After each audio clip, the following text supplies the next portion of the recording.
Annie Guest with that report. Sydney's West has an extreme youth crisis. Up to 40% are jobless.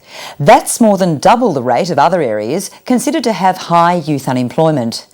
It's an intergenerational problem, with their parents and grandparents also often chronically unemployed. The social cost is grim: homelessness, family breakdowns and drug and alcohol abuse. But now a new program is proving to break the cycle for some of the area's most vulnerable by providing them with jobs and the chance to live in a home they've built for themselves. Rebecca Bailey reports. It's said location, location, location is what matters most in real estate. But this brand new house has purposely been built in one of Western Sydney's most disadvantaged areas, where youth unemployment and homelessness is amongst the highest in the country. For Matt Joinson and his young family, moving into the house he helped build from scratch means they'll have a roof over their heads for Christmas. It's a new house. We can afford to do things now. We can be a family. We can afford to, live somewhere, and we can afford to buy our food for the week. Okay, we go. 7 months ago, Senator Mark Abib, who was then Federal Employment Participation Minister, turned the sod on an innovative program called Affordable Housing for Life. It's unique. It hasn't happened before in Australia. Flush it yourself? Under this scheme, run by Marist Youth Care, young people who might otherwise end up on the streets or in jail are given a job, training and the opportunity to live in a house they have built. Some of those young blokes have had an average of 30 to 40 foster care placements, so they've had a really bad start.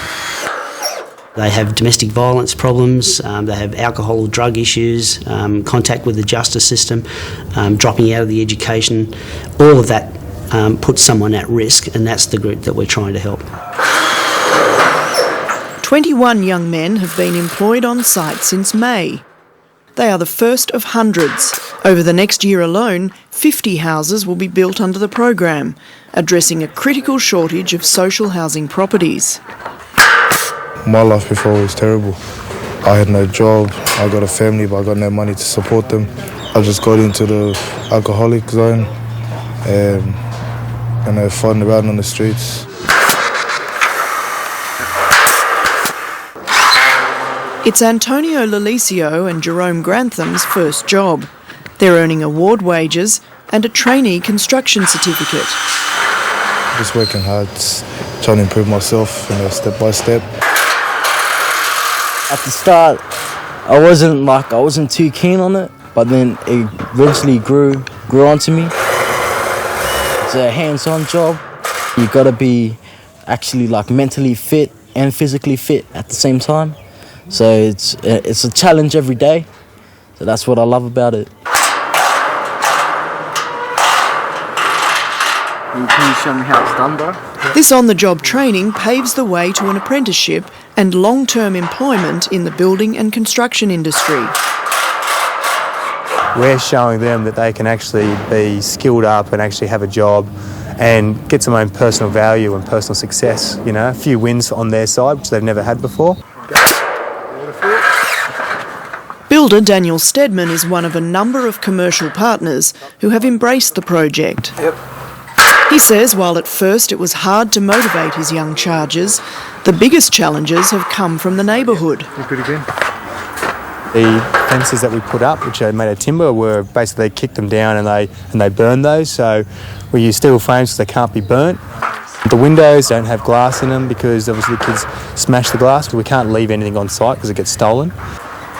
The crazy thing is that's the mentality that these guys are living in as well. That's the kind of environment they're in. The trainees aren't just learning job skills, but life skills too.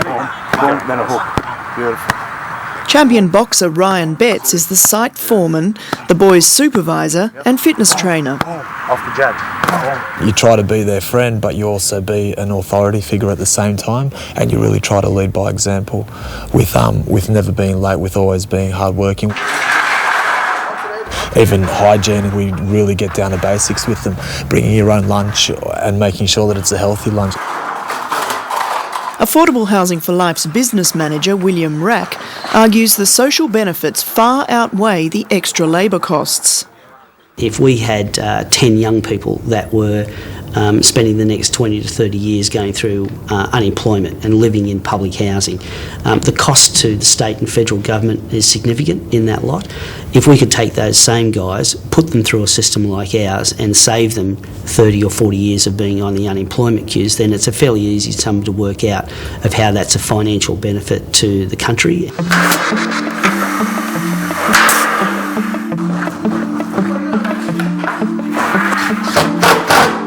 With just a week until Christmas, the team's working round the clock to finish the house in time.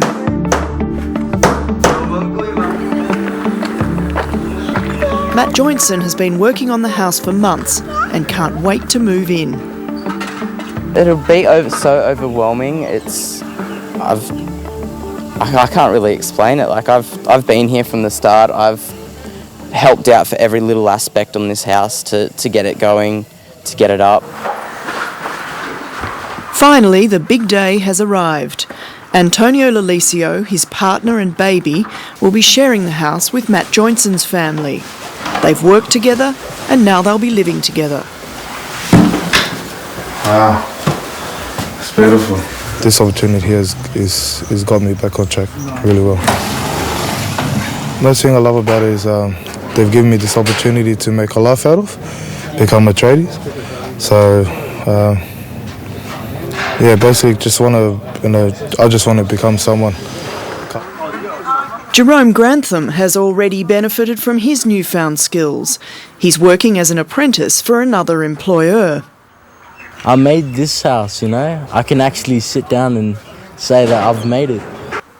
The pain and tears and blood and sweat that goes with that, it all goes away if you can see one of those young guys having a safe Christmas and possibly for the first time in their life having a key to their own house. For Matt Joinson and Joe Bryant, it's the fresh start they need to ensure their family has a secure future. This is going to change my life. This is going to change my family's life. It's going to help us out a lot. It's the best Christmas present you can get. That report from Rebecca Bailey. The US auto industry was one of the more visible victims